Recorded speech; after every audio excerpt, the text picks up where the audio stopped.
There's one more thing that I need to add, and see how this, well, it's really hard to see because there's no contrast here, but there's this small little pocket right here, and it continues on down through here, but I couldn't get the 1mm end mill in there, and there's a little spot up here with the same thing right around the eye. I'm going to use a 60-degree taper engraver to sort of fix that problem. Hopefully it works out. I haven't done this before with this engraver, so hopefully it works out okay.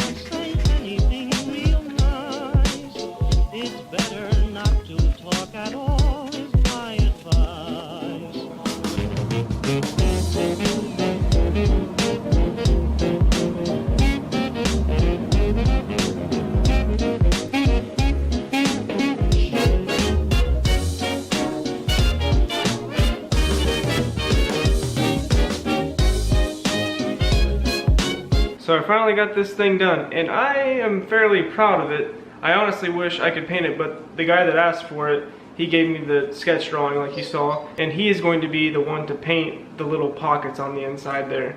I wish I could have some syringes, some like paint syringes for painting, and they can just get in really small spots, so I have some nice enamel paint. So that would be awesome for this, and I have yet to test those out, so that'd be pretty cool. But we'll leave him to do that, and we'll see what he comes up with.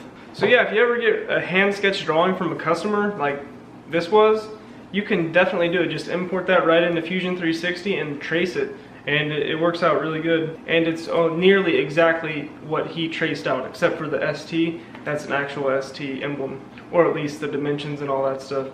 So I mean, it makes it really easy for anybody to really do. So I would encourage anyone that has Fusion to try that out. I mean, it works out super good, and it's super impressive to see something like a hand sketch go from just a sketch to a real part, which is awesome. So I think that's it for now, so thanks for watching.